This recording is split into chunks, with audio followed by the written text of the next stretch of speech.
கர்த்தர் அதிசயங்களை செய்கிறார். ஊழியங்கள் வழங்கும் ஜீவ வார்த்தை. இந்த நாளிலும் கர்த்தருடைய ஊழியக்காரர் மனதார உங்களை இயேசுவின் நாமத்தில் வாழ்த்துகிறேன். மனதார உங்களை ஆசீர்வதிக்கிறேன்.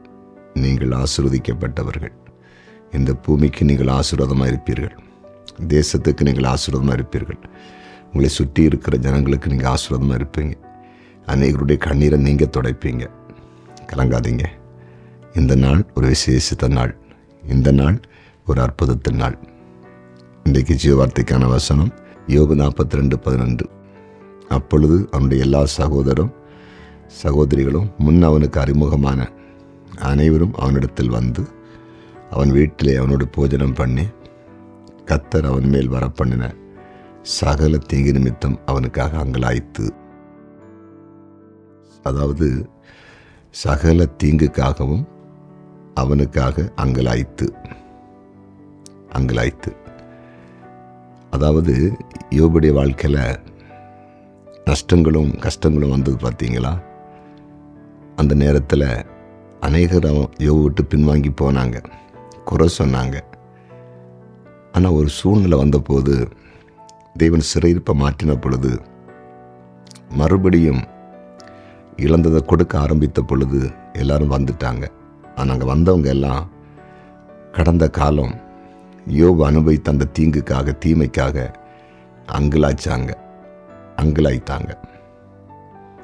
அங்கலாய்த்தாங்கன்னா மனஸ்தாபப்பட்டாங்க, கஷ்டப்பட்டாங்க.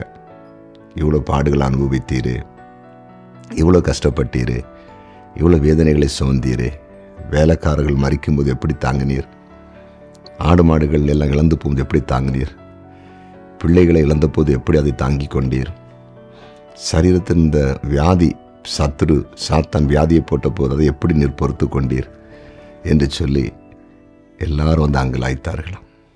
தெய்வ பிள்ளைகளே, உங்களோடும் கர்த்தர் பேசுகிறார். உங்களுக்கு அவர் கூட்டம் அங்கலாய்க்கும், சிரிக்காது, பரிதவிப்பாங்க.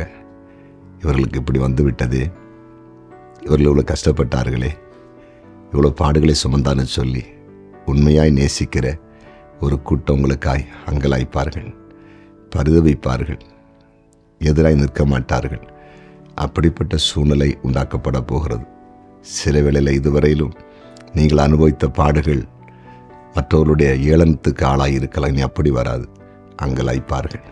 மறந்துடாதீங்க, சூழ்நிலை மாறுகிறது. உங்களுக்காய் அங்கலாய்க்கிற ஒரு கூட்டத்தை கர்த்தர் எழுப்புகிறார். ஜெபிப்போமா? ஜெபிக்கலாம். ஆமாண்டவரே, யோபிடத்தில் அநேகர் வந்து யோபுக்குண்டான தீங்கு நிமித்தம் அங்கலாய்த்தார்களாம். இதே போல உடைய பிள்ளைகள் வாழ்க்கையிலும் கடந்த காலத்திலே வந்த பாடுகளை ஆண்டவரே ஸ்தோத்திரம், சிலர் சிந்தித்து எவ்வளோ பாடுகளை தாண்டி வந்தாங்க என்று பரிதவிக்கவும் அங்கலாய்க்கவும் கிருபத்தாரும். எங்களையும் நேசிக்கிற ஒரு கூட்டம் இருக்கிறான் என்பதை உடைய பிள்ளைகள் காணட்டும். இன்றைக்கு யாரெல்லாம் பாடுகளுக்குள் இருக்கிறாங்களோ எல்லாருடைய பாடுகளை மாற்றும். வியாதிகள் விலகட்டும் இயேசுவின் நாமத்தில். பிசாசன் கட்டுகள் விலகட்டும். சாப கட்டுகள் உடையட்டும். சமாதானம் உண்டாகட்டும். இந்த நாளில் அற்புதம் நடக்கட்டும். பிறந்த நாளை காண்கிற அனைவரையும் ஆசீர்வதிக்கிறேன். திருமண நாளை காண அனைத்து குடும்பங்களையும் ஆசீர்வதிக்கிறேன்.